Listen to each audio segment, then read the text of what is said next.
and howdy. You are watching the However podcast. My name is Zach. And I'm Mike. What are we talking about today? Well, I'm thinking we're going to talk about men. Men, manly men. Ooh. Men. Now, we kind of are in a process of, I don't know if changing the agenda is the right word necessarily, but coming into, I think, we agree that coming into this podcast, there was a place we wanted to go for a while. It's kind of been the beginning of everything that we've been doing together, and it's really focused around helping men. I mean, right now, obviously, we can agree that there's a lot of problems in today's culture, in this society, Right. where men are just... I think that men have become the punchline. Right. Which, I mean, I think we're just going to go down a road. We want to talk about men. And yeah, we really came into this wanting not just to help men, but to kind of reframe what men are seen as in our current culture, kind of some of the problems that we've seen with some of the new definitions of man.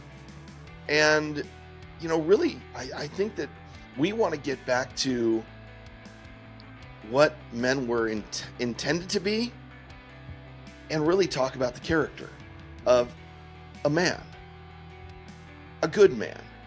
And, maybe good is not the right word. And I really think our society's gotten away from that idea of, how hard is it now to actually define a good man? I don't think it's very hard to define, but I think everyone's coming up with their own definitions based off of what they want, not necessarily what's needed. Well, what they everyone's think like, they want. Right, and that's the thing, is everyone's like, well, a good man is a man who is the head of his household. He is always the final say. He never does this, and this. He always does this, and this. He has to make the money. It's all of these, I'd say, inflated standards. And then the other side is, well, what really is a man? I mean, anyone can be a man nowadays. All you have to do is this, and this. And so it's well, like you don't even have to do anything. You can just say. Right, you can just say it. And that's kind of my beef with it is it's not even, it's the fact that we've gotten away from just a regular definition of what's a man. And again, going to your point, what's a good man? Because I think there's a big difference between just any man and an actual good man. So there's actually these guys, I don't know what the channel is, but I hear them a lot when I'm scrolling, and they come up with these things on, like, be a man. It's their punchline for everything. Be a man. And one of the ones I remember is, don't let anyone ruin your day. Ruin it yourself. Be a man. Well, and we're pretty good at that most of the time. Right, but that's kind of the punchline of all the things. It's be a man, and it's always some stupid thing that men do. Right. Well, and here's what I love that you brought that up. Here's the thing: is that what we're going to be talking about today. I think in a lot of ways we've created our own. It's our own fault. I honestly believe that men have created a lot of their own problems and a lot of their own fault in everything that is happening right now. I think that men have gotten away from being men. And I think that men can only blame themselves with so much of the rhetoric that's going around nowadays, because we don't have men of character in a variety of places where we should. Well, I think it's hard to say that the blame is on anyone, because I feel like it's everyone. I mean, it's not just that, the men haven't set their own standards. It's also the fact, the rise in the feminist movement basically made it difficult to just be a man, especially a straight white man. I mean, this is kind of, this is getting in a little bit more political side of it, but it's like that's where I feel a lot of the hatred has come from, is you're bad because you're this way. Okay. Now I'm going to agree with you to a certain point, but if you go all the way back into the history of feminism, you go all the way back into the early 1920s when the feminist movement really started. The feminist movement started, frankly, because men were being jerks. There was a whole part of the feminist movement that came out of men not being men of character. So, as I understand where you're coming from, I don't know if where you're seeing the feminist movement having actually started, but if you go all the way back, even politically, and go, okay, where did all of that start? It was because men were being alpha. They was like they needed all the power, so women couldn't vote and women couldn't do this. Well, hold on. There's a double standard about. Okay, just go back. Double standard from the 1920s. What were women intended to be as far as when they came into a marriage relationship? What was the expectation in the 1920s? the housewife. No, that's not what I mean. Before they got married, they were supposed to. The white dress meant something.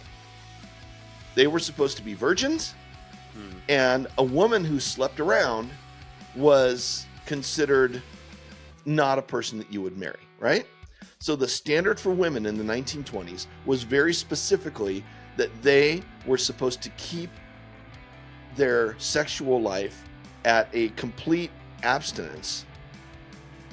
And that was the expectation. Women could not have a sexual relationship outside of marriage and not be considered an absolute slut. They were a harlot. Right. Okay, harlot. Better word for the 1920s. Yeah. You know what the expectation was of men in the 1920s? Boys will be boys. Men were expected to be able to be sowing their royal oats anywhere they wanted to, and then after they were married, it was acceptable to have a wife and have a mistress. So this double standard, even in this world of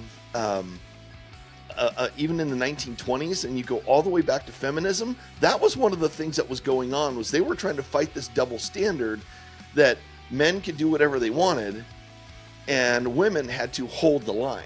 And it wasn't even religious. It wasn't a religious thing. It was a societal standard that may have been based on some kind of religious thing, but that's really not what it was. It was a power play. And men, I'm going to go back to this because men can only blame themselves because they were being unfair, promiscuous. I mean, it was like, come on. Which, now, unfortunately, that's still kind of being pushed right now. When you're seeing the Red Pill podcast, a lot of them are kind of pushing the same narrative that it's women who need to be pure, but men, they're fine to do whatever they want because, well, it's a different standard that's held between, it's more valuable for a man to sleep with a bunch of women because it's harder to do, and there's that whole mentality. It's the same like, kind of thing. It's right? like it makes sense, but it's still disgusting, right? Kind of a thing. But see, I just want to set the stage here that when we're talking about men, we're talking about men of character. And when I say that men, it's their own fault where we've ended up, it's because men of character were few and far between way back. And we have continued to see the degradation of the quality man because men have held this standard for themselves as different than women, instead of wanting to be pure and faithful and all those things that we would expect women to do. Men haven't done it. And I think it's a good point that you said that it hasn't really changed that much, even though it's more acceptable now for women to be on that side as well. No one's judging anybody. In fact, unfortunately, the standard is everyone thinks that before you got out of high school, pretty much every teenager at some point has had intercourse. Okay? Which, if you look at the data, it's actually not true. The data's not true on that. But what I mean is that standard is what started the whole thing. So men are actually their own worst enemy. They're their own worst enemy when it comes to this stuff. Okay, so for me, I'm just setting the stage where I don't think that we can be too judgmental of the feminist movement because the men are the one. Now, that said, I'm not a big fan of the feminist movement either. I think it's evolved. But I don't necessarily hate women for the feminist movement. I think the feminist movement was a response or a reaction. Right. To it's the pendulum swinging, and it's right. It's swinging back right now. But that's so, what it was. I just want to set the stage. So sure. Okay. So first off, let's just go. We kind of went down a rabbit hole right off the bat. Good for us. We don't ever do that. So let's just split it up a little bit. Biologically, what is a dude? Right. What is a woman? What is it? Okay, we've heard that for the last several years. That was honestly kind of the spark of the episode. Is that's been a trigger word. Everyone knows that's a trigger sentence. Right now, it's What like is a you woman? can't ask that question because, well, there is no definition. It's the circular definition. It's whoever wants to identify as a woman, and then you can't. Have a woman is a woman is a person who identifies as a woman. Yeah, that's not how it it's not works. a definition. It's not a definition. That's actually nothing. That's like what's a chair? A chair is something that looks like a chair. That's the stupidest definition you can possibly conceive. So we'll take about 5 seconds and explain what is a man. 5 seconds. Okay, yeah. Biological adult human male. That's it. I mean, like, but when you say biological, what do you mean? I mean, he has the chromosomes of a biological man. Are you saying that he's a person with junk? Well, everyone's got junk. Everybody's got junk. Okay, I suppose you could say everyone's got junk, but some of it's inward, some of it's outward. Yeah. Okay. So biologically, this I think it's a funny conversation that we're even having this conversation because biologically it seems really simple. Well, right. The fact that we even have to say it seems ridiculous. But that's kind of the world we live in right now, where it's like you have to pretty much set the foundation of every conversation that you get into so that everyone's on the right page when you get into the nitty-gritty of what's this and what's that. Well, no. We defined it right here, right at the bottom, right at the beginning. So there is no question.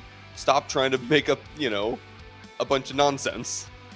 We know what this is.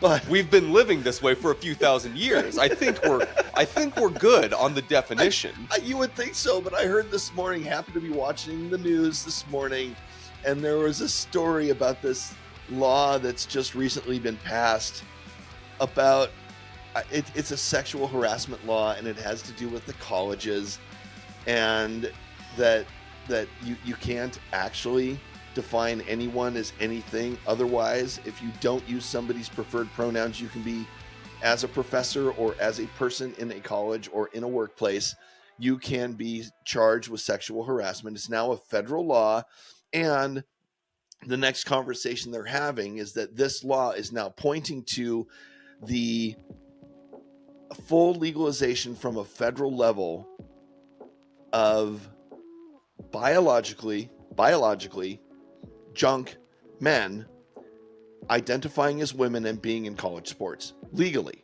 Okay, so enforcing them being in or out. In. So they're enforcing a law that allows biological men to compete in women's sports, and you're not allowed to say anything about it. Correct. I know. Okay, so just it used to be. That's why I think it's funny that we have to have this conversation. We're living in a fever dream. So it's the craziest thing. I don't know how we've gotten here, but yes, I would think that would be a really easy call. Okay, who's playing on the women's team? Who's playing on the men's team? And I'm like, okay, well, biological man on the guys' team. If you want to identify as a woman outside of that, that's fine. But otherwise, and vice versa, if you're biologically a woman and you want to identify as a man, I mean, that is not my business. I mean, I don't have to agree with it, but that's none of my business. People can do what they want. Everyone was given free will from the get-go, and that's part of it. However, when it comes to competition, I think when it comes to any female spaces, any female space, I mean, this is the problem. Is any female space is now completely endangered. Not only that, words now mean nothing. Well, right, and that's my biggest problem with this. Is as soon as we accept this as a new reality, words mean nothing. Well, it's not just that words mean nothing; boundaries mean nothing. I'm trying to remember. I think it's one of the popular gymnasts who's like a real influencer right now came out with a statement this morning that says this law, if actualized, will give access to any man to women's locker rooms, women's bathrooms, women's private space, and it's just craziness. And you can't say anything otherwise. You're sexually harassing the person who's identifying as a woman. Now, we've all seen the stories about creepy men who are taking advantage of this. everywhere. That's well, it's happening everywhere. right, and it's just abysmal that our government now is actually going down that road. Yeah.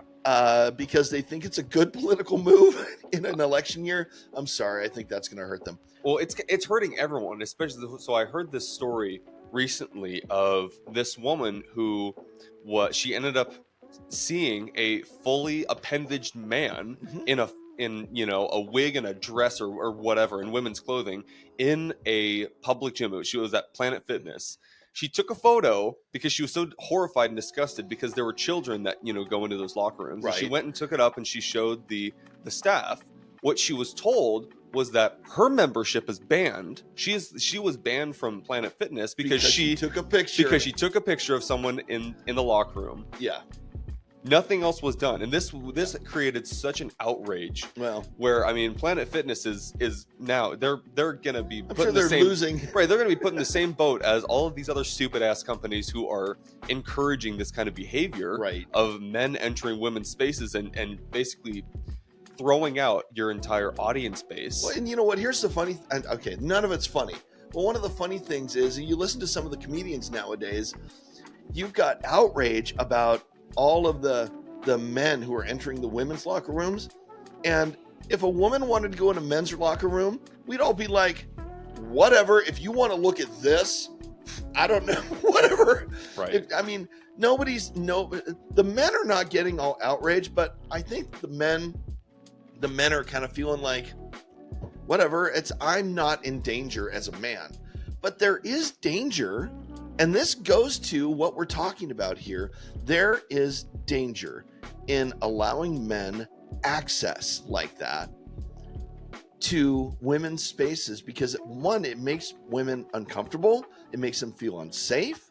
Well, and you're exposing children to this too. Right. It's not even just that it's the women that are feeling uncomfortable. Like, young girls are having to go in and see this shit. Right. Young girls, innocent children, are being horrified and damaged by these disgusting men who are deciding one day. I mean, this is not like something that they've felt for a very long. This is a very new thing. Sure. This is a very new trend. That's what it is. This is a trend. It's a trend. You're right, but it's a trend that's.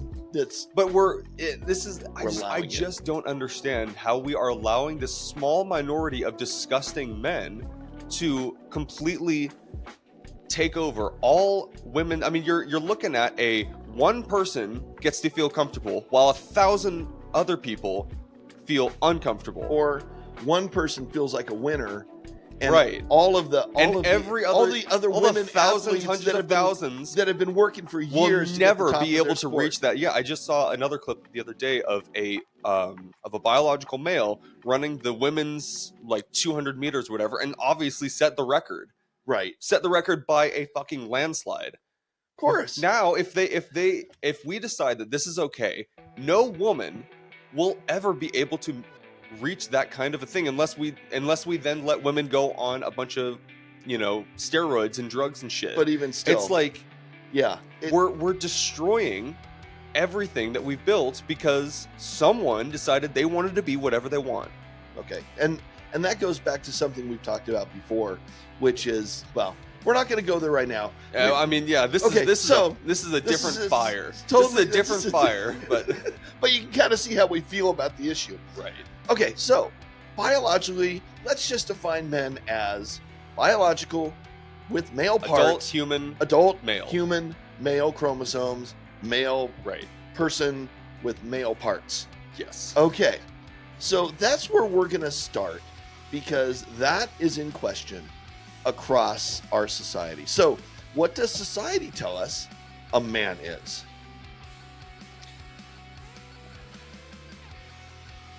The enemy. Okay.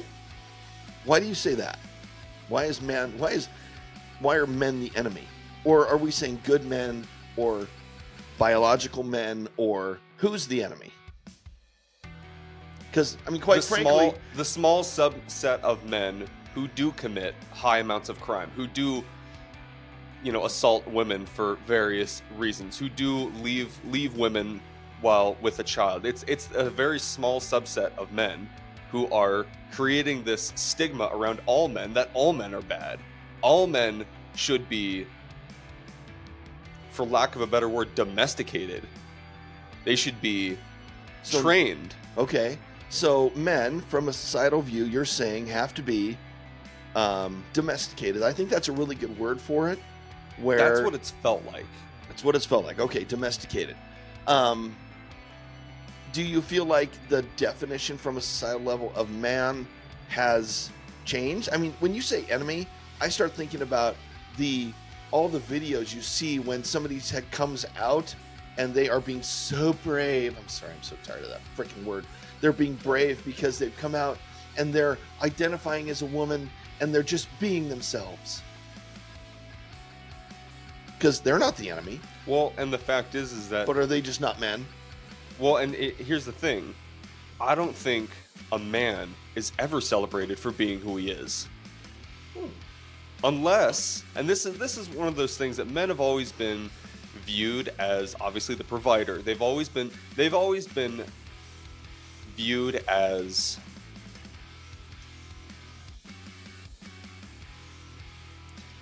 Men seem to only have value when they have something to give away. That's what I think I've noticed is most men who are the most valuable have the most stuff. And I mean, I'm not saying that it's a horrible thing, because those men who do have that level of status and, you know, income and whatever else, I mean, they worked very hard. It's not like I'm degrading those men. I think not all of them. No, okay. but I think there is a large majority of men who get to that point who are, you know, they worked very hard and they did a lot of the right things to get to that point. The problem is every man underneath them is...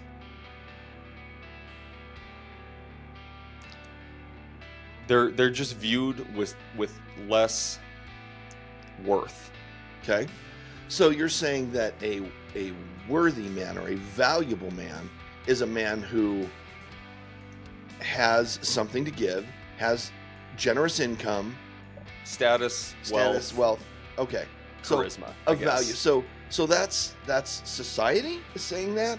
Or is that, I hear you, because we've talked about this before, not on this, but we'll get there someday. Is that the dating culture about men, or is that the culture about men? Is that our society? I think both a little bit. I think dating culture, it's becoming a bit more extreme, where women are wanting more of those three things: money, status, and charisma. I mean, that's pretty much the three top things that every woman, and obviously every woman wants that. What woman wouldn't want a high value man who's got, you know, money, status, and charisma? Sure. And it's pretty natural, unless he was a wife beater, because you can have all three of those things and still be an abuser. The problem is when we only look at those three things, that's when you start getting into just a bit of a danger zone. Because someone can have those three things and still be a shitty person. Of course. Absolutely. In fact, I think a lot of women do. I think a lot of women who do only look for those three things end up getting with a lot of shitty men, because that's all they look for. They don't look for anything else other than status, money, and charisma. Right. Now, when you say women, I'm going to challenge you a little bit, because I think that just like the men that are considered high value men are those guys, that's the 1%. And I think our current society, in the media and in all of the social media and all that stuff, I think they're promoting this idea that all women want this thing. And I got to be honest with you, I can't generalize that way, because in my experience, I'm out in the work world, but I'm not in the dating world right now. But I've met plenty of women who are your age or in that range that really don't look for any of that. In fact, that's vehemently what they don't want, because they know the dangers of looking at what I would consider very shallow things. When you're really looking not just for a man, but you're looking for a mate, you're looking for a life partner. Right. Then if those are the three things you're looking for, then for Pete's sake, just get a sugar daddy and move on. You're not, because that's what you're looking for. You're not looking for a deep relationship. You're not looking for anything deeper than a pocketbook. And that, I honestly don't think that is women. I think that if you actually got into the fiber of our country and stop asking people on camera, Mm-hmm. I think what you're going to find is women look for deeper things. I think the 3 things that I mentioned are like the base level. Is usually that's what you hear is what women want, but what they really want, this is one of those, what they really want is a lot more, but it's hard to talk about that stuff. And I think it's hard to look for that stuff because it's not something that comes out right away for most men. Although I think that is something that can and should change. Problem, yes. Right, that's something that, that shouldn't be the first thing that you talk about. No, yeah. You that's not date 1. Right, that's not date 1 where you're taking, you're taking them out on really ridiculously expensive dates, spending shit tons of money and gloating about yourself the entire time. And that shouldn't be how we're promoting men to act. No, obviously, it would be great if we could, take a woman out for pizza and you could fly her to Italy to get it. That'd be great. But ladies, ain't gonna happen. No, not to most of you. No offense. So from a societal level, it feels like what you're saying is that the promoted value of women on men is pretty shallow. Yeah. And again, I wouldn't say, obviously I wouldn't say all women, because I think there are obviously a lot of good women who don't care about any of those things. They just want someone who is going to be a decent provider, a decent father, and a decent husband. I mean, that's not too much to ask for. No, I think that I think that's pretty much the standard. I mean, right. And we're going to get to that whole idea of character here in a little bit, because there is a huge difference between a man and a good man, a man of character. So, okay. So we've talked about the biological stuff. We've talked about society. So what is it? What makes a man of character? Because that's a hard thing. That's a really hard thing for most people to define. What are the things that if you boil it down to, let's come up with 5 things.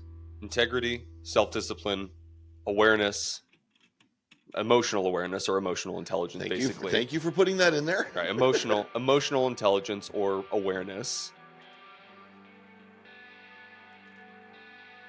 So what did I say already? I don't know. Shoot. Okay. Self-discipline. Emotional awareness. Integrity. Oh God, what? Honesty.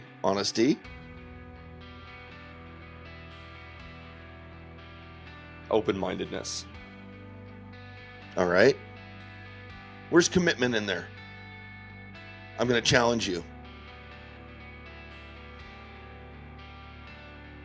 Well, define commitment. I mean, I'd say discipline goes hand in hand with commitment, because if you're disciplined in something, you will commit to it. If you're a disciplined man, then commitment is just an outcome of your discipline. I mean, okay, let's put this in terms of if you're disciplined and going to the gym, you're going to be pretty consistent in going at least 3 to 4 days a week. Sure. It's an outcome. I think I hear where you're going with this, and I think it's important, but I see commitment as an outcome of discipline. And I see discipline as something that is inward, and commitment that's something that's outward. But I still think you have to have one with the other. You can't have one without the other. If you're a committed person but you're not disciplined, well, you're not really committed. And if you're disciplined but you're not really committed, well, then you're not really disciplined. Okay. So I think both of them, it's almost synonymous. You have to have one with the other. And see, I'm going to disagree with you, because I think that commitment has a tone to it when you're talking about men and how they're perceived in our society right now. I think that you can have a disciplined man who's going to be very self-centered. But a man who has commitment is a man who can see outside of himself. I agree with you that they are connected, but I'm looking at relationships. A man who's disciplined may not be committed to relationships. That's why I see it as an inward rather than an outward. Somebody who holds the ability to be disciplined may not be committed to, and so when I say commitment, I'm talking about someone who is going to go the extra mile for somebody else. discipline to me is a very internal structure. Commitment, I guess commitment is taking that internal structure and externalizing it to other people. I see people in commitment. I see working out as discipline. I see commitment as people. Well, okay, so here's my thing. If you only see discipline as an inward, how do your actions then reflect it? Because I think if you have discipline, your actions will follow, which is the commitment. Yes. So discipline, you have to have discipline to take action. You can't just have discipline and then not take any action. And I think, again, this is kind of where I'm looking at commitment as being an outcome, because if you're disciplined in something, you will take action towards that thing, which means you're committing yourself to that thing on a daily, weekly, whatever basis. If you're disciplined in reading, you'll be reading every night. Yes. You're committed to reading. Okay. Because your discipline says, I read every night. That's the action that I take on behalf of my discipline, which means I'm committed to the thing. Okay. That's what I see. And again, this is kind of where I think if you keep your discipline as an inward resolution, but you don't take action with it on an external, then your internal means nothing. Because I could say that, oh, well, I'm disciplined in going to the gym every day, but then I never do it except maybe once a week. Well, I'm disciplined. I go once a week. Well, no, you're not. You only go once a week. If you were really disciplined, I think you would pursue that action a lot more. I think action has to follow discipline. I agree with you. And commitment is just the outcome. We're going to have to disagree on this one. I mean, that's fine. That's fine. But okay, let's get into some of the other ones. Okay. How about integrity? Integrity. Let's define it. You first. Oh, it's my turn. Yeah, your turn. All right. Integrity. I think of it as a piece of steel. Integrity is a piece of steel that no matter what is placed on it, it may bend a little bit, but it will not break. It has it's almost, for me, synonymous with... I'm sorry, what's so funny? I'm thinking of the conversation, okay, the movie Megamind, the conversation between Megamind and Metro Man. Metal can be heated in the microwave of evil. I'm thinking of like the blowtorch of evil will make that metal bend a whole lot more. The blowtorch of sin. Way to go. I'm sorry. It's just what I was... Anyway, so continue with your steel beam. Why, thank you. I've not been called that before. Okay, so... so... metal that's not been heated, you get the idea that integrity is the ability to be under stress and not break and not fold. If you have a strong sense of integrity, then it kind of goes along with what I mean, it's kind of that, it's almost like I think what we're going to see is a lot of these are intertwined. Yeah. Because integrity and discipline, there's some crossover there, where if you have integrity, it means you don't bend. And so you are either committed or disciplined to not break. And that takes work to become that strong. But integrity is having that within you that says, no matter what, I will not give up. No matter what, I will not cheat on my wife. No matter what, I will blah, blah, blah. Whatever that is, integrity says, I won't, or I will, and to not bend. Mm-hmm. Thoughts? I agree, but I think that's a part of it. To me, the base level of integrity is doing what you said you would. Okay. I mean, that agrees with what I just... I right. think it's pretty similar to what you're saying, just in a slightly different context. but again, I think it's very much intertwined with commitment. Yeah. It's doing what you said you would. No matter, again, the no matter what, I will, or Right. I won't. It's the, and that takes. I mean, My word is my bond. Right. My word is my bond. Yeah. Which is something that is, I'd say, it's really hard to find right now within anyone. I mean, it's not just men. I mean, anyone. Right. Finding someone, and again, this is kind of where I look at the people who are in that top 10%. I'd say a lot of them, especially the ones that are more of the up and coming. I mean, you hear a lot of these guys that are getting to that point, and there's something about them. They're insanely disciplined. They're insanely committed to what they do. They have a ton of integrity. Not all of them, obviously. There's some people that just get rich off of making really cringy, content or whatever. So not all of them, but the ones you respect. Oh, there's a word.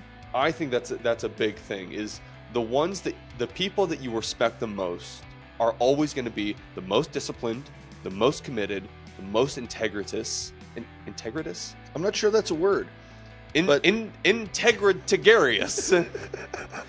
They have the most integrity. The most integrity. Wow, just like President Bush, we can make up words too. Right. If you go back into President Bush's history, he made up a lot of words while he was president. So I think integrity, I can't even say it. Integritarius. Integritarius was one of his words. Yeah. I'm just thinking of a lot of the role models that I've had a tremendous amount of respect for. Usually they fit all of the qualities of what we consider to be a good man. They're very disciplined in what they do. They do not give up. They are extremely integritous, and they try to tell the truth as much as they can. They don't want to stab anyone in the back. They always are the kind of people that build everyone up. They're extremely emotionally intelligent. They understand what they're going through, and they understand how to navigate their emotions. That's really important and very hard to do, especially for men, because I'd say even though women are considered the emotional creatures, men have a larger tendency to let their emotions out of control. Well, I think that there is a level of extremity that men have over women, although we don't show it as much. So I'm gonna challenge you on that one. Kind of. Okay, so let's go to emotional intelligence. Let's define what that is first. Because if you guys out there, if you're listening to this, if you haven't read into Daniel Goldman's information around emotional intelligence, I would encourage you to do so. Which I need to recap on that. Amazing work. Emotional intelligence is, I think, some of the most important work that's been done in the last 20 years. So, if you haven't done it, if you haven't read it, look into it. Great stuff. Define it. What's emotional intelligence? Understanding how you feel on a, maybe not a moment by moment basis, but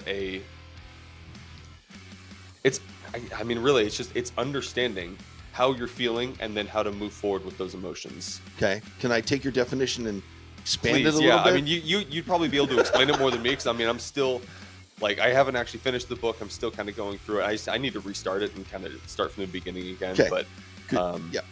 All right. So emotional intelligence is the ability to recognize, understand, and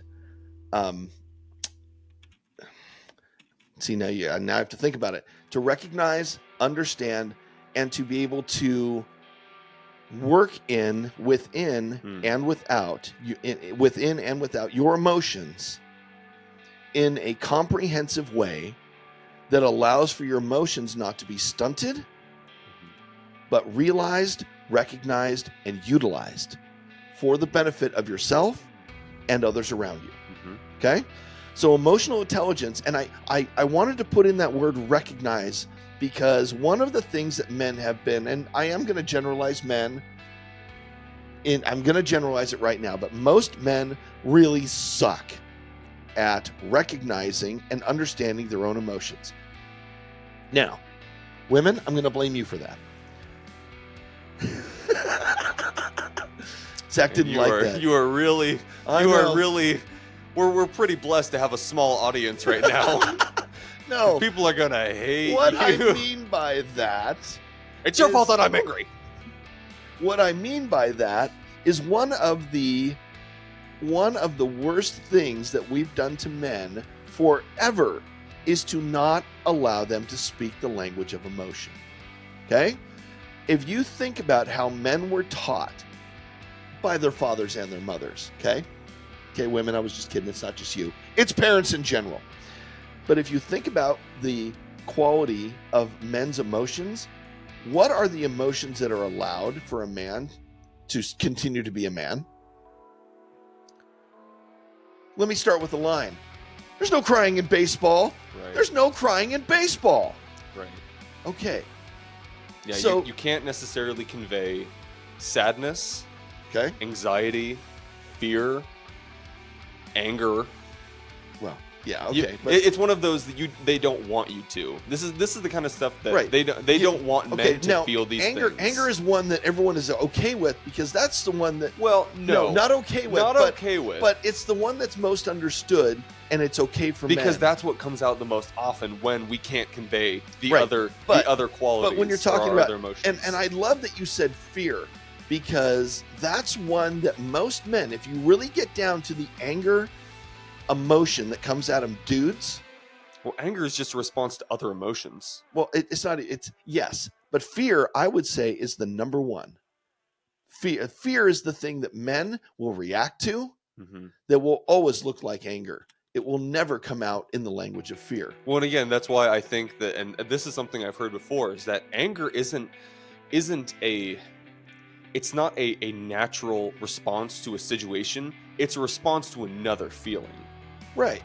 Anger is always just anger is a byproduct of not knowing how to convey other feelings. Correct. So when a woman is sad, she says, I'm sad. I'm sad. When a woman says, I'm uncomfortable or I'm fearful, everyone's like, okay, we know what that right. means. We totally get it. We yeah. totally get it. And you know what? That's okay. I'm so glad you said that. Now we can respond appropriately. When a When a man man is- goes, I'm really afraid, you wuss. Well, no. See, when a man's afraid, what does he say? I'm okay. When a man is sad, what does he say? I'm okay. When a man is angry, what does he say? I'm okay. I just need some time alone. Usually, and this is my big problem, is men. Not that I think we need to be overly emotional, but I think we need to understand the emotions that we're going through and be okay with at least saying it. Right. Not that we have to be crying every time we're sad, or we need to, cover ourselves every time we're fearful. But I think being allowed to at least understand those emotions and have someone that you can tell it to without saying, I'm all right, I'm fine. Right. And that's probably the most common phrase you'll ever hear from a man. Yeah. I'm okay, I'm fine. I'm good. The second you hear that, you should probably know there's something wrong. Well, I'm Yes and serious. no. I think that that's our go-to response, especially when things are usually going the worst for us. That's our typical response. Hey, how you doing today? I'm all right. I'm all right. Yeah. So, let's get back to this emotional intelligence because you brought it up as a character that men should have. Quality men, right? So let's get to something that says that men, quality men, can recognize one, but we need to allow men to have the language for it. Now, I think our current generations are way better at this than my generation. In my generation, I even see it in how I respond to my boss. My boss will ask me, how you doing? And my response is exactly what you said. I'm good. I'm all right. I'm good. My boss would often tell me, wow, you're the only person who ever says that to me. I'm like, that's because I'm good. And what I'm really saying is, I'm not going to let you into my emotional status. Right. now. What I'm saying I'm really is, saying I don't is- want to talk about it because it's going to let a lot more out than I'd like. Right. And you don't want me to go down that road. So I'm good. Yeah. Okay. So I think it's important for men to, one, be allowed to learn the language, allowed to speak the language, and at the same time still be men. Okay. Because I mean, that whole thing about we don't cry in baseball. Okay. That was a thing way back when. Now you look at some of the guys nowadays that, when they either win or they lose a Super Bowl or they win or they lose a basketball championship, half the team is crying because they lost and the other team is crying because they won. All right. I think that we've done a better job at this over the last 15 years. So, something's beeping. Computer problems. Okay. So I think that if we're going to say that, we also need to make space for men to learn the language, become responsible for their emotions, but also become aware of them first, because that is a key. And here's the thing is most women would be like, yeah, I want a guy who's emotionally responsible. All right. I saw this video, and this woman, it was like one of those, you had the host and then the crowd can ask questions or whatever. Okay. And this woman, she stands up and she's like, how do I find more emotionally intelligent men? And the first thing that the host said was, do you understand what that means? Do you understand what you're asking for? Because an emotionally intelligent man, he knows how to navigate his own emotions and yours, and he is not afraid to drop you the second he feels you disrupting his peace. That's pretty good. That was probably one of the best things that I've heard when someone was describing an emotionally intelligent man, is that you really have to know what you're asking for. You're not asking for a man who's going to open up to you about everything. You're asking for a man who has no problem letting go of anyone who disrupts his peace or who doesn't align with his goals or what he wants and where he's going. An emotionally intelligent man, he knows how to navigate his emotions so well that for the most part, he doesn't need to talk about it because he understands them. Okay. And when you say that, I think that that's a part of it. But when you have an emotionally intelligent man who knows how to not only manage his own emotions, but also how to manage somebody else's, I think you have to go back to some of the other qualities that we've already talked about. Mm-hmm. Because how does that work when you're talking about commitment? You don't just drop people because somebody's messing with your peace. Somebody's screwed up your groove. If you're committed and you understand your own emotions and somebody else's, you're not going to do that. I don't think that's actually a really positive quality. I think that's a guy who's so egotistical about his emotional well-being that he's willing to drop anybody who gets in his way.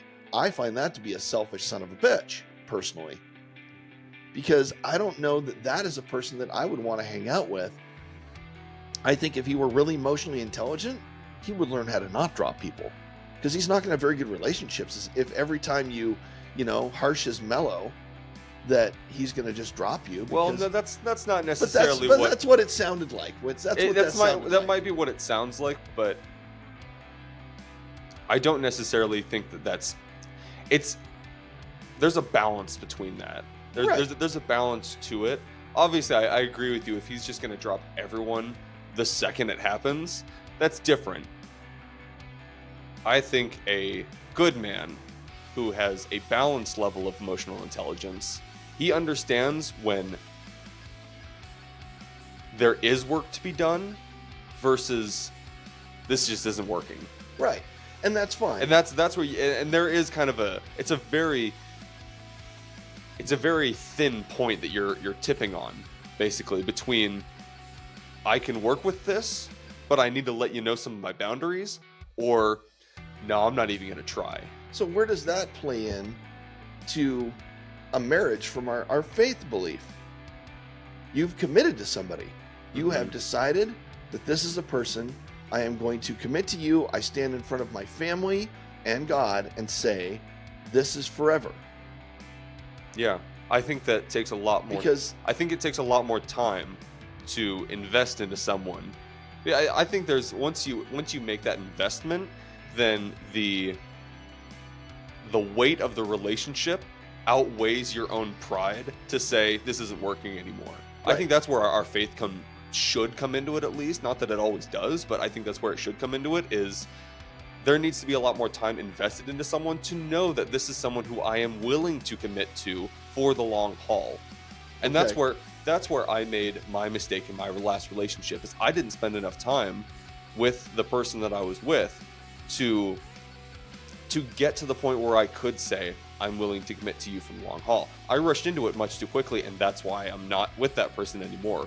Because Okay. I rushed into it too quickly. I made the commitment before I knew I was mature enough to make the commitment. Okay. And that's part of emotional intelligence. Right. That's part of emotional maturity, Right. is knowing when you are really in it for the long haul Mhm. and making that commitment. And when you make that commitment, I think that's when you're really stepping into the relationship, Mhm. is when you've committed. That's a whole nother topic, Right. but I think that's where the emotional intelligence comes in. I think it's having, and when I say, I'm going to say a word that doesn't get used very often in our society, but an emotionally intelligent person, not just a man, is very discerning. Mm. You can't be discerning in my personal belief system. This is the Bible according to Mike, but you can't actually be emotionally intelligent without discernment. And you Mhm. can't have discernment without emotional intelligence. Discernment, I think, is a word that we've left out of our collective vocabulary, which should have a much more prevalent stance in how we live our lives. Here's the thing about discernment. I feel like most men are too lonely to implement that. I think that being the state of our current culture, the fact that men are being so demoralized and, domesticated in some sense, I think discernment is not something that a lot of people think of, because discernment usually keeps you pretty alone. Because there's a lot of people that you don't want to be surrounded by, but you let them stay anyways because it's better than being alone. Uh, And that's where I'm kind of in that phase where I'm working on only discernment, and I'm not thinking about making everyone like me, although I am reading How to Win Friends and Influence People, because I think that I've still got a lot of progress that I need to make. But I definitely feel like this stage in my life, God has been putting a lot of discernment on my heart, because there's a lot of people who I don't feel like treat me very well. And I feel like I've spent a good portion of my life allowing those people not to treat me well, because it was better than being alone. okay. And All so, right. That's fair. and I think it's a process, and I think you have to be okay with being alone. You have to be very okay with the idea. And it's not that it's going to happen to every single person. I mean, some people already do have friends that are, lifelong friends, but I never really had that. I've never felt that I've had a really good structure of friends who I feel like I can trust with every, shred of my being. Right. Not that I need that in particular, but that's kind of that's just kind of the season that I'm in right now, is I'm living in a season of discernment. I'm discerning what I'm going to tell to people and what I'm not. For the most part, I'm keeping my private life very private. Actually, my boss the other day, he was talking about oh gosh, he was talking about, do I have anyone's number in case I need to text, any of my team if there's a schedule change, whatever. And I'm like, nope, and I don't plan to, because I've seen how when you take a work environment and you make a group chat out of it, or you start letting people in, usually people will take that a little bit too far, and that can turn a lot of I think it can turn a lot of healthy relationships into unhealthy relationships, especially just in a work environment. So I mean, I was pretty blunt with them, and I just said, no, I give very few people my personal information at work, because they don't need to text me. I don't need to text them. And y'all are doing the schedule changing, so why do I? It's like that. That's not necessarily on my part right now. Okay. But again, it's just one of those, like, usually before I would have said, oh no, but yeah, I can do that. Yeah, I don't mind. I don't mind, having everyone's socials and having everyone's numbers, and I don't mind, communicating all this stuff. But right now, I'm just in that place where I'm like, you know, they don't need to know me that well. Okay. Does that make sense? I Oh, mean, yeah. I'm sure you've been in that place before. Oh yeah, I've been in that place plenty of times, and I am known as the person who is the rule follower at every place I've ever Yeah. worked, where I have very strict boundaries about my personal life as it crosses over into any work life. Few and far between.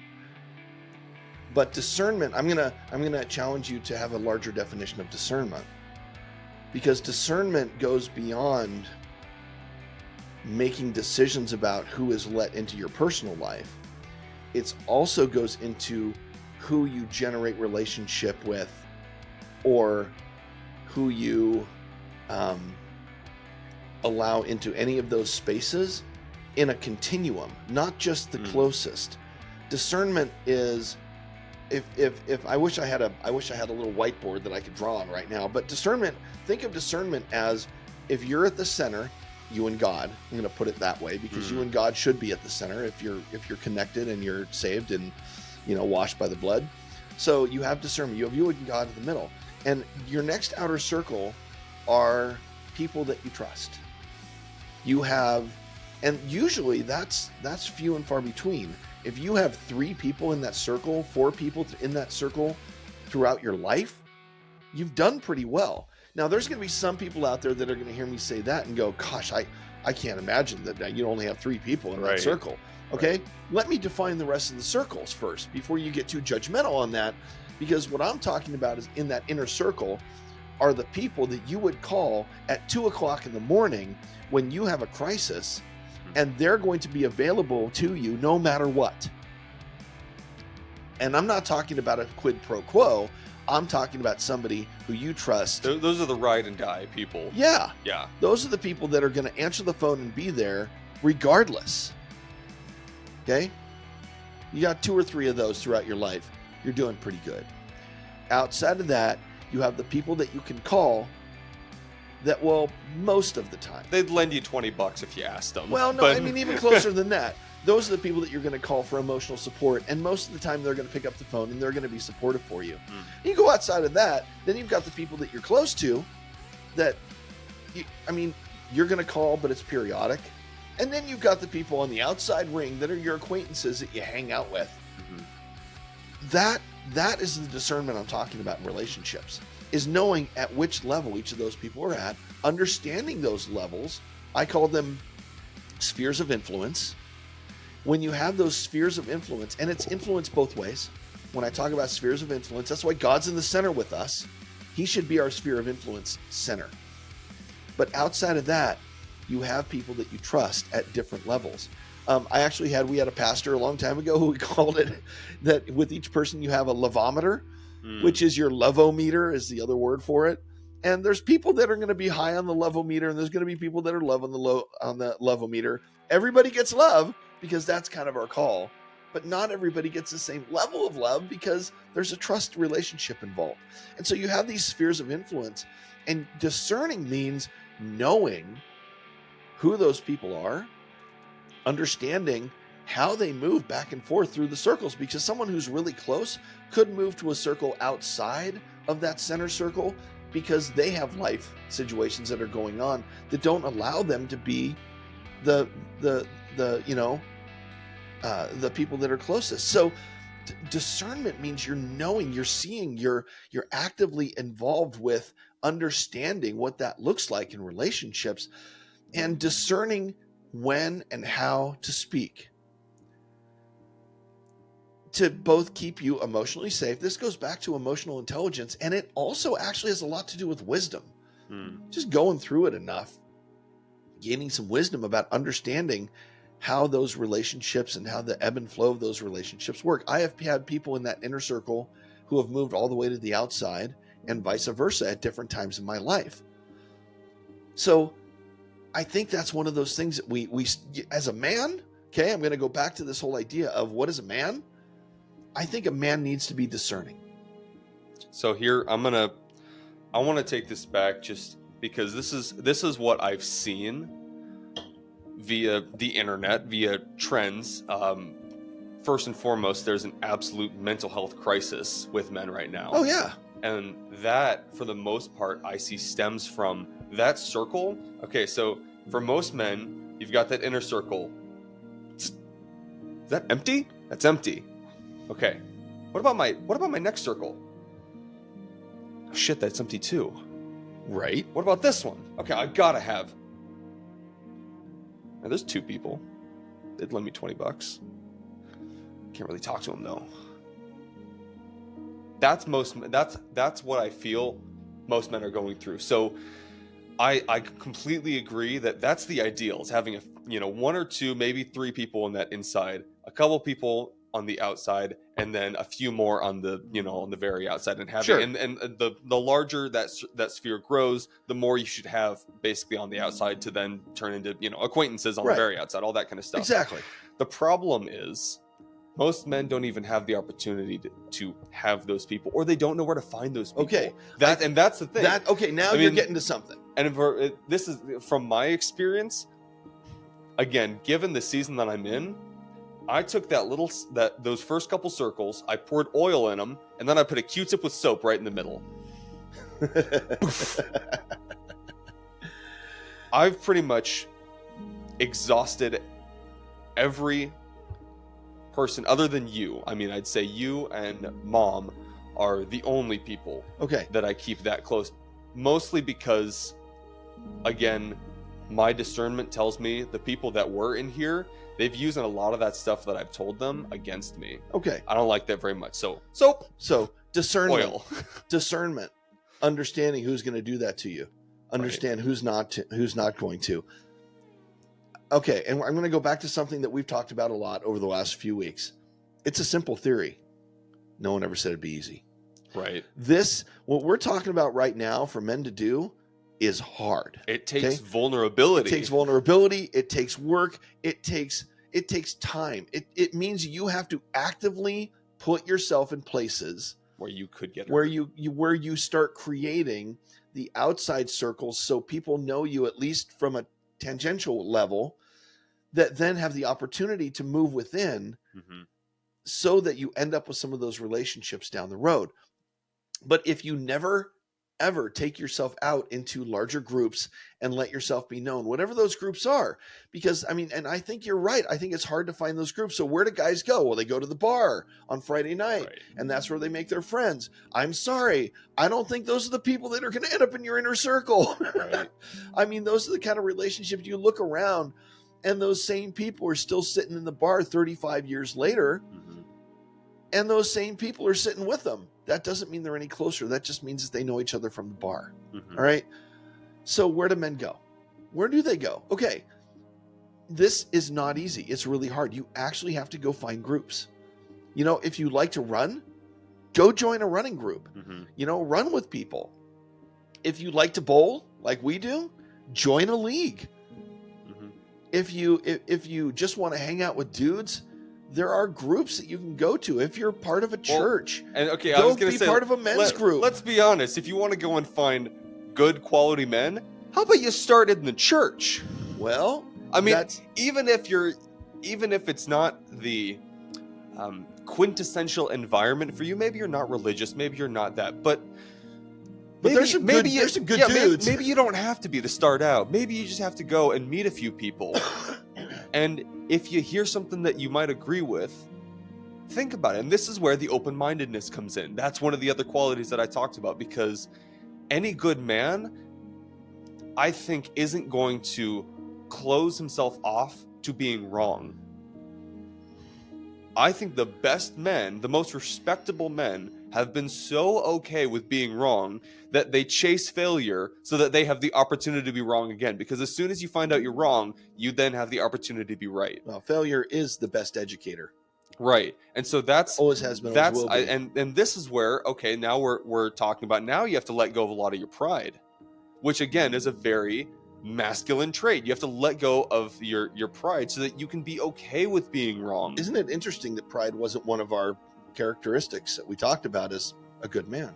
Right, because that's not. It's not.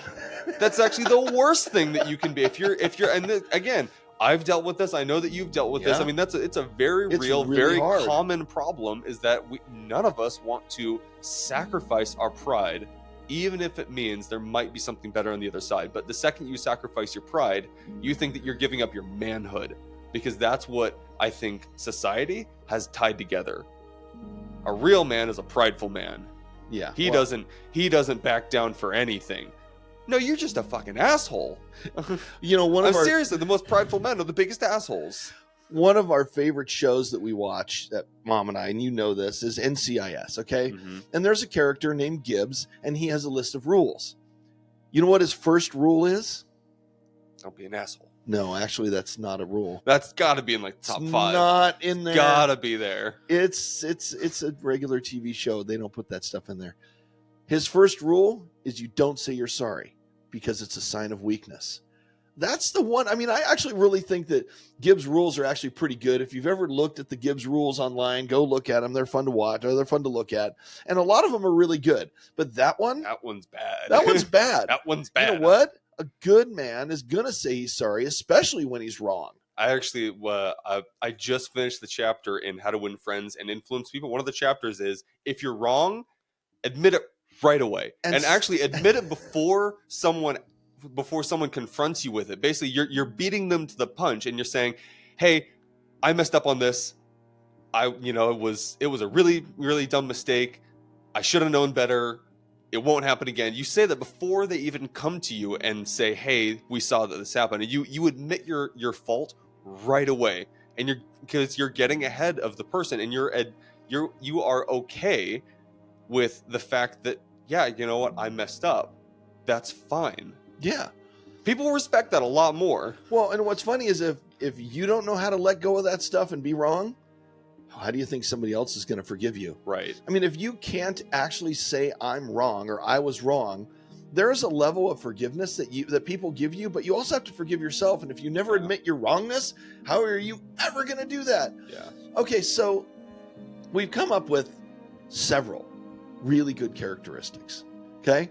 But I want to go to something as we kind of finish up. I want to talk about something that I think you said a word earlier that I want to hit, like nail it right on the head, because I think it's a problem nowadays with how men are supposed to be in our society. You use the word domesticated. All right, I have a serious problem with the societal expectation that men are going to be domesticated, that they are going to be stay home, be nice, do the taxes kind of guys. And I have two problems with it, actually, and I'm going to state them both. One, men were never intended to be domesticated. There's a book sitting here, and I would encourage everybody to read it. It's called Wild at Heart, okay?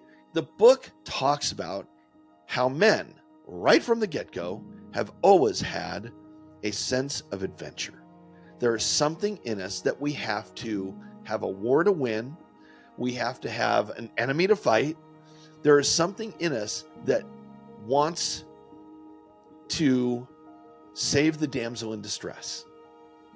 Okay? There is a natural desire for men to be just a little on the wild side. It's the hero's journey. It is. Every man wants to be a part of their own hero's journey. Correct.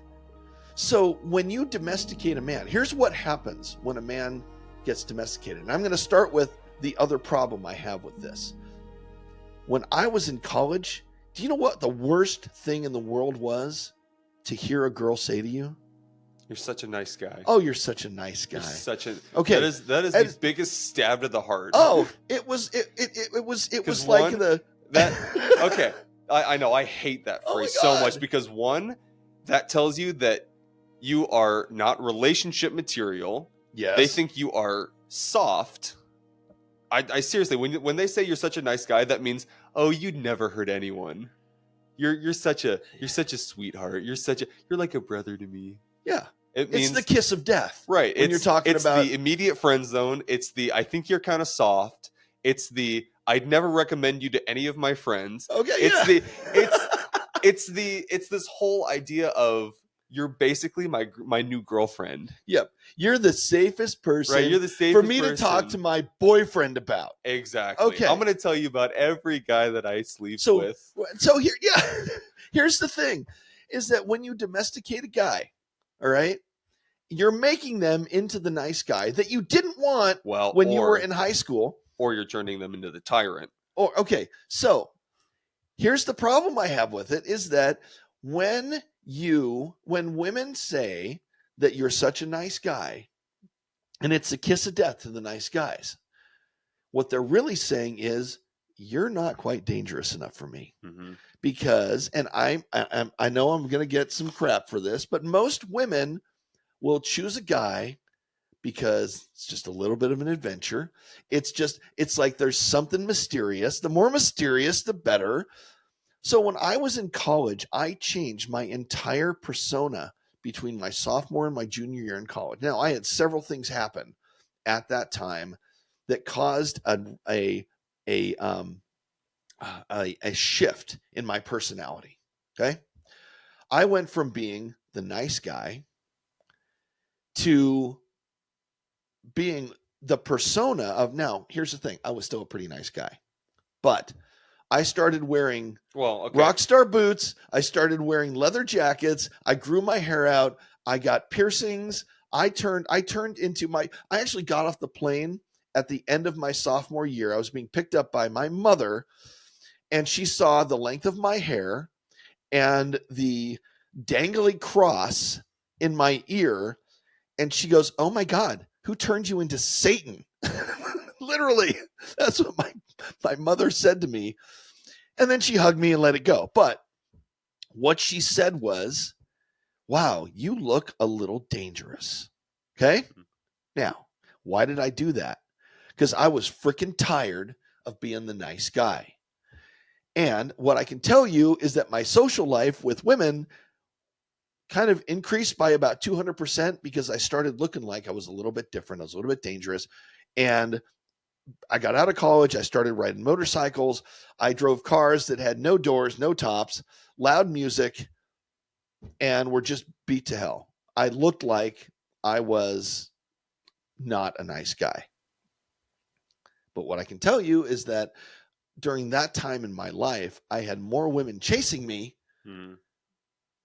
and I was more aloof towards it, which made it even that much more mysterious. Mm-hmm. Okay. So what that tells me is that women don't want the nice guy. Nobody actually really wants the nice guy. And as soon as a woman turns a guy domesticated and turns him into the nice guy, because that's what eventually they think they want, then they resent him for it. If there isn't a little bit of wild in a man, I think women resent us for it. I can say firsthand that's exactly what it is. Somewhat recently, I had this friend for years, and you know exactly who I'm talking about. Yeah, I know who you're talking about. To this friend, I was the nice guy. What I thought and what she made me believe is that I always had a chance, but I was always the nice guy. You were the safe guy. I was the safe guy. I was the one who was always going to listen. I was always going to be there for her. I'd never get angry. I'd never be super upset with her. I was always understanding. I was always trying to make her feel better. I was always trying to do things for her. And I was always the nice guy. The second, and so I took this relationship way too far to the point where I let her into my home, which is my own damn fault. But she was in a really rough situation, and I was feeling like a nice guy. And a part of me thought that it might have given me an edge up because she was a beautiful young girl. I'd known her for a long time. I saw a lot of potential. And so I continuously chased after her. The second I stopped, and I decided to stop being the nice guy for her because I started to see how she treated me was disgusting me. I was beginning to be disgusted in myself because I was allowing her to treat me this way for so long. The second I let up, I became her enemy. Meaning, I let just a little bit of anger out because she did something that just wildly pissed me off. And she spent the next couple hours swearing me off and blaming me for her entire life. Hmm. The second I stopped being a nice guy to her, I was the enemy. And Right. it wasn't even necessarily that I changed. I just stopped putting up with it. I stopped trying to be there for her. I was still a kind man, but I wasn't a nice guy. And I think that's the difference. Is there's a difference between, and I think that's what you kind of went through. You stopped being the nice guy, but you never let go of the kind man. Right. You just changed the outside persona.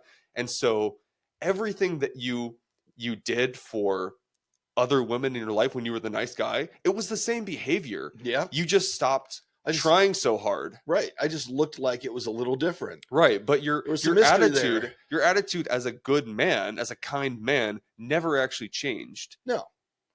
It was just the perception of how far am I willing to go for someone who doesn't really want me? Yeah, right. And I, like you, spent quite a bit of time alone. But I loved it. Yeah. I loved that whole being alone thing. I mean, there were times when I would rather be alone than be with people because I had stuff that I'd love to do. Mm-hmm. And then I met other men. Literally, I think one of the best things I ever did was met a guy. His name, he was a pastor. I had a lot of pastors in my life. This guy was Pastor Steve. And Pastor Steve was the coolest guy. Not because he was overly loving or overly pastorly. It was exactly the opposite.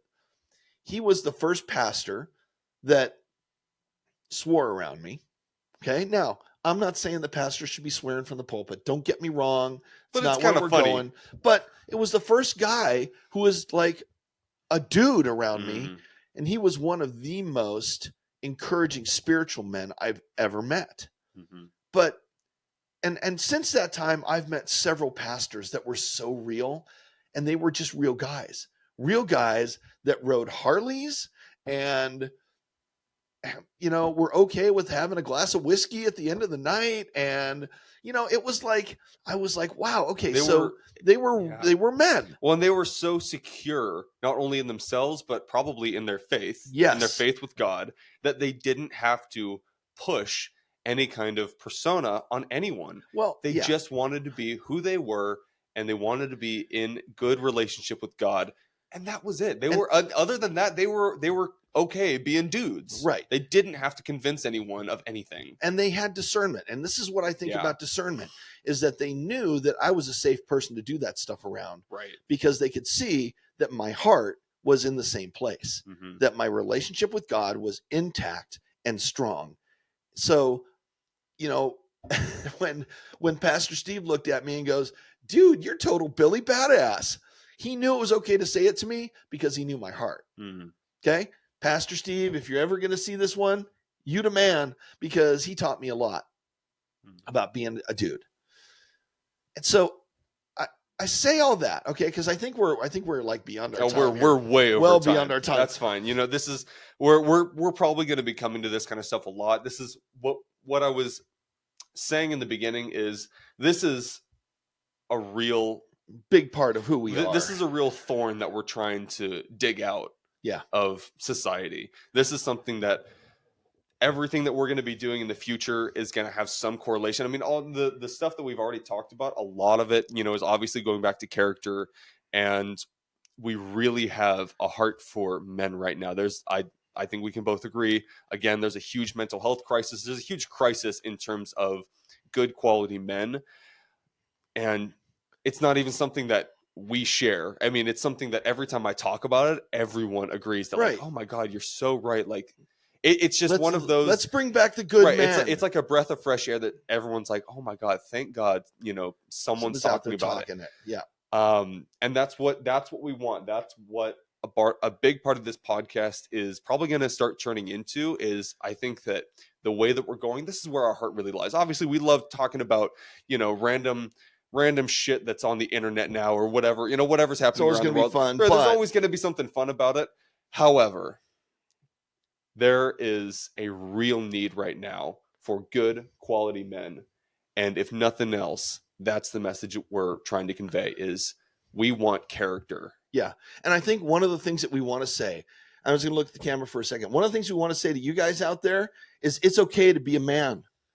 Stop thinking that it's that there's something wrong with you if you feel like you want to go and shoot a gun, catch a fish, kill a deer, go out, be a dude and be okay with it. But don't just be a douchebag. Right. Be a good man. Have some integrity. Be committed to, and have some. I mean, and learn about how to control your freaking emotions. If every time you feel fear, it comes out as anger. If every time you get jealous, it comes out as anger. Hey, learn how to deal with those, because guys, we need to take it back a little bit. Mm-hmm. And what I mean by take it back is we need to show our society that good men are valuable. If you read the data on how important fathers are in their children's life, I mean, I encourage you, go out, look at the data. You're important. Your life is important. Your life as a man is important. So go out and be a man. And that's what we're here to share with you guys. We would love to get some feedback. If you're watching this and you just want to send us an email, send us an email. Let us know. We don't have an email. We don't have an email. Why don't we have an email? Because I don't have an email for this account. I mean, you can drop so it in the comments. Drop it in the Drop comments. it in the comments. We don't have an email. All right, drop it in the comments. Let us know Send what it to you're our thinking. pager. Bite me. Yeah. Men talk like that too. Yeah. Hey, But drop it in the comments. We really want to hear from you guys, because you know what? We need men to get together and be men again. mm-hmm. I'm so passionate about this. I get excited when I think about how if we could just get guys together to be good men, I think right. I think that's huge.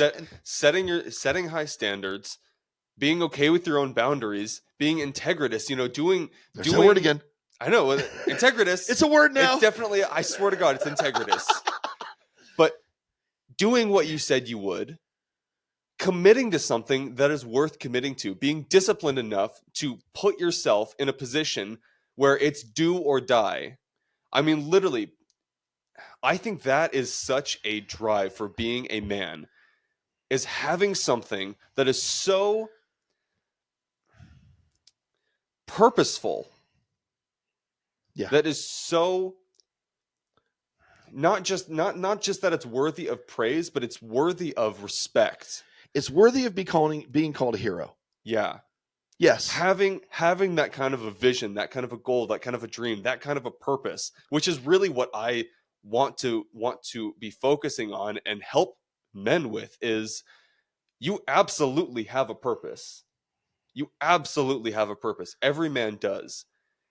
The problem is it's kind of it's hard to realize it when you're all alone. Right. So seriously, find somewhere where you can be around good men. Maybe seek some help. That might be what you need, and again, that's gonna sacrifice. It's gonna ask you to sacrifice a lot of your pride. But honestly, you have no idea what's waiting on the other side of your own pride. Yeah. There are some great events out there. Yep. We've got one coming up soon Yep. that we're going to be going to. If you guys look it up, it's called Braveco. Look it up. It's dudes getting together, being real. So, hey, it's okay to be a dude. Don't let society domesticate you. Don't swallow that crap anymore. But be good men. That's what we're here to talk about. That's what we're here to do. And I think that we can change the narrative. I want to see this narrative changed, that men are worthy, that men are important, that men are strong. And there's a purpose and a place for men to be good men. And I think when we see that, we're going to see less fatherlessness. We're going to see less people, honestly, less people in prison.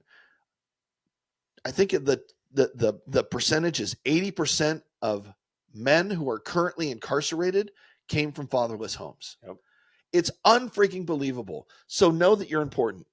All right, I'm going to get off my soapbox now. Yeah, okay. All right. Well, And we're way over time, so obviously, if you guys like the video, leave us a like, leave us a comment, please. We don't really receive any. I mean, obviously, we don't get very much views yet, but Hey, we're getting there. we're But guys, getting there. tell We're people getting that there. we're all Right. together about this. Right. And So it's leave a comment and obviously subscribe. We're going to be, doing this every couple weeks like we have been, and hopefully sometime soon we'll be able to make some content a little bit sooner.